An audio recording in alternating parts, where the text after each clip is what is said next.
Have you ever noticed the difference between a boss and a leader? We all have. A boss is someone who has authority. They have a title, a rank, a position on an organizational chart. They tell us what to do, and we do it because we have to. They manage a process. But a leader is different. A leader is someone we choose to follow. We follow them not because we have to, but because we want to. They inspire us. They make us feel safe. They make us feel like we belong to something bigger than ourselves. We would follow them not for their authority, but for who they are. This isn't just a matter of personality or charisma. This is biology. For millennia, human beings have survived in groups. We are social animals, and our brains are wired to look for leaders who will protect the tribe. When we feel safe among our own, our natural response is trust and cooperation. Leadership is a biological mechanism designed to ensure the survival of the group. It's not about being in charge, it's about taking care of those in our charge. It's a profound responsibility, a human-to-human connection that authority alone can never replicate. So, how do we become the latter? How do we become the kind of person others are inspired to follow? It's not a mystery reserved for a chosen few. It's a set of learnable skills and observable behaviors rooted deep in human psychology. It's about creating an environment where people feel seen, valued, and safe. Today, we are going to decode the 4 psychological traits that turn an ordinary person into the kind of leader everyone wants to follow. When we first meet someone, especially in a professional context, our brains are subconsciously asking 2 fundamental questions about them. The first is, can I trust this person? This is the question of warmth. It's about their intentions toward us. Are they a friend or a foe? Are they approachable, empathetic, and kind? It's the foundation of all human connection. Without warmth, without that feeling of trust, we put up our walls.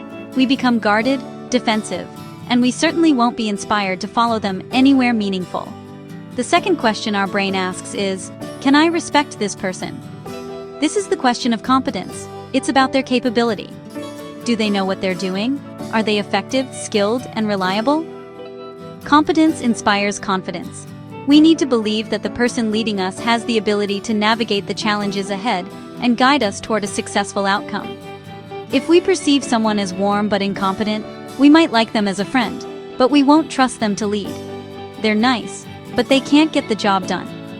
Conversely, if we perceive someone as highly competent but cold, we see them as formidable, perhaps even admirable from a distance, but we don't trust their intentions.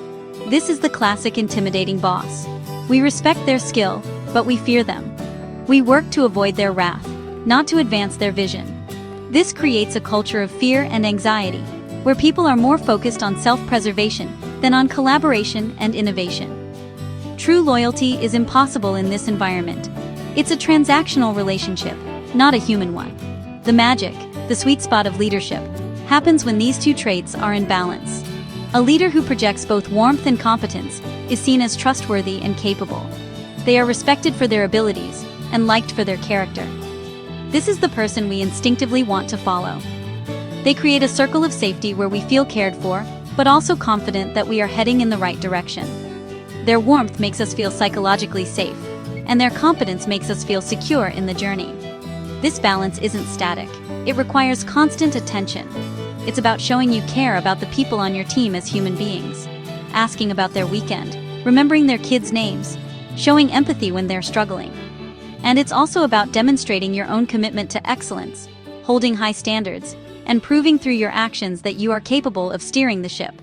When you hit that sweet spot, you don't just get compliance, you earn genuine, enthusiastic followership.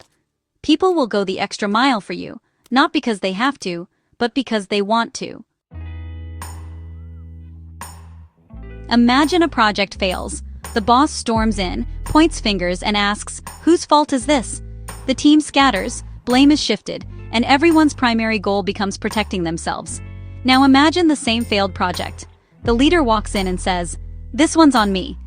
I'm the leader, and I take full responsibility. Now, let's figure out what we learned and how we can fix it together." Can you feel the difference? In the first scenario, trust is shattered. In the second, it's forged in steel. This is the principle of radical responsibility. True leaders understand that they are ultimately accountable for everything that happens under their watch. When things go right, they are quick to pass the credit down to the team. They celebrate the individuals who contributed, shine a spotlight on their successes, and make them feel like heroes. This act of giving away credit doesn't diminish the leader, it elevates them. It shows they are not driven by ego, but by the success of the collective. It builds a culture where people are motivated to perform because they know their efforts will be recognized and valued. Conversely, when things go wrong, a true leader absorbs the blame. They act as a shield for their team. Instead of looking for a scapegoat, they look in the mirror. This is one of the hardest and most courageous things a leader can do. It requires immense humility and personal security. By taking the hit, the leader creates a safe environment for failure, which is another way of saying they create a safe environment for innovation, risk-taking, and learning. If people aren't afraid of being punished for mistakes, they're more willing to try new things. This dynamic has a profound psychological effect on a team. When a leader consistently gives credit and takes blame, it builds an incredible sense of loyalty. The team knows their leader has their back. They feel protected. And because they feel safe, they are willing to take risks for the good of the organization. They will own their own mistakes more readily because they've seen their leader model that exact behavior.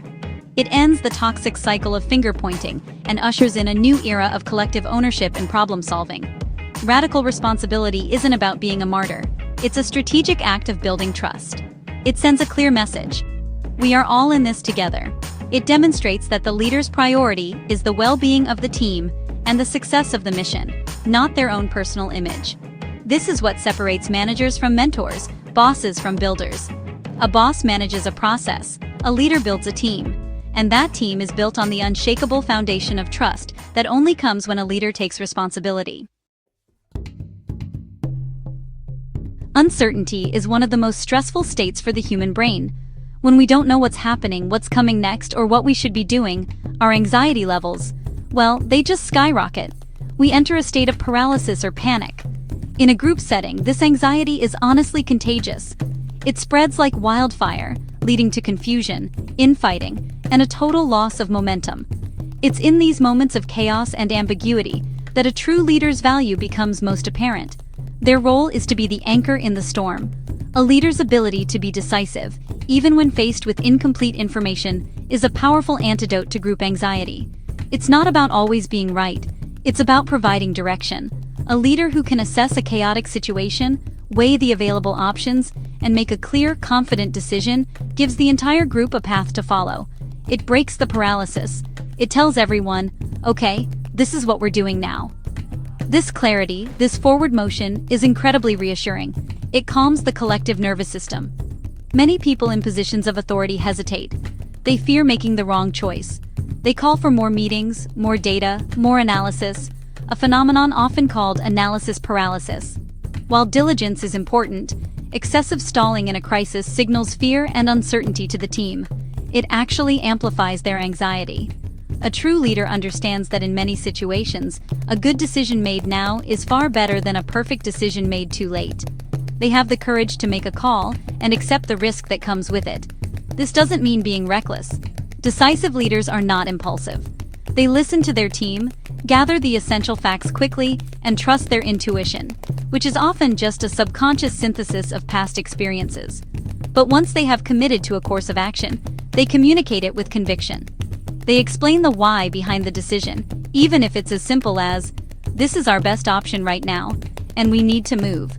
They project a sense of calm and control that inspires confidence in others. Even if the decision turns out to be suboptimal, the act of making it was still a crucial act of leadership. A leader can always course correct. A decisive leader who makes a mistake and says, "Okay, that didn't work. Here's our new plan," will still command more respect and trust than a leader who does nothing at all while the ship is sinking. Decisiveness isn't about having a crystal ball. It's about having the courage to steer, to take the helm when the waters are rough, and to give your people the priceless gift of direction amidst the chaos. You can have the most competent, responsible, and decisive leader in the world, but if you don't know where you're going, the journey is, well, kind of meaningless. This is the final and perhaps most essential trait of leadership: the ability to articulate a clear and compelling vision of the future. A vision is not a goal. A goal is finite, like increase sales by 10%. A vision is a picture of a world that does not yet exist. It's the destination on the horizon that inspires people to endure the hardships of the journey. Great leaders are painters of the future. They use words to create a vivid image of what could be. Think of Martin Luther King Jr. He didn't say, "I have a plan." He said, "I have a dream." He painted a picture of a future America so clearly that people could see it, feel it, and were willing to commit themselves to making it a reality. This is what leaders do. They articulate the why, the purpose, cause, or belief that inspires us to act. They give us a reason to come to work that transcends the work itself. This vision must be simple, idealistic, and focused on the impact on others. It's not about the company's bottom line, it's about the change the company can make in the world or in the lives of its customers. A vision like to organize the world's information and make it universally accessible and useful is infinitely more inspiring than to be the market leader in search engines. One is a cause to join, the other is a corporate objective. People don't commit to objectives, they commit to causes. The leader's job is to be the chief reminding officer. They must talk about the vision constantly, in meetings, in emails, in one-on-one conversations. They must connect the daily tasks of the team back to that larger purpose.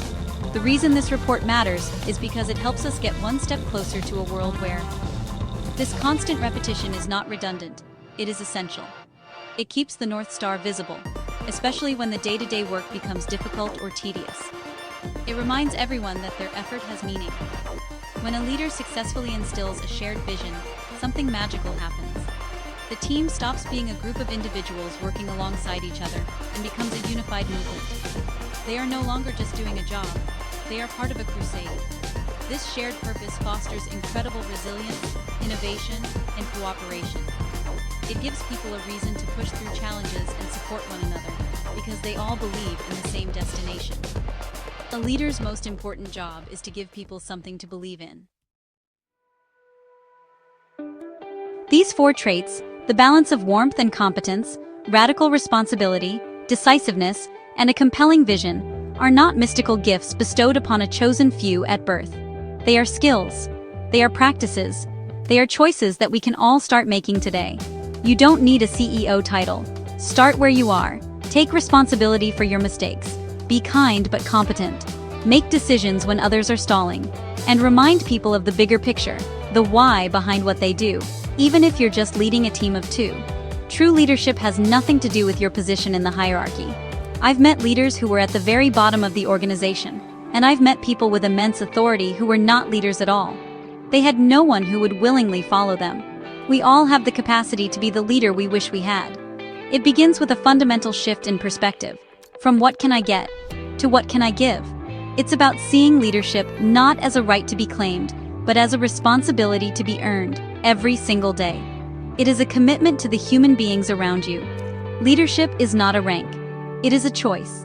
It is the choice to take care of the person to your left and to your right. It is the choice to create an environment where others can rise to their best. If you want to upgrade your mindset and learn the psychology of influence, make sure to subscribe to CurioExplains. Lead the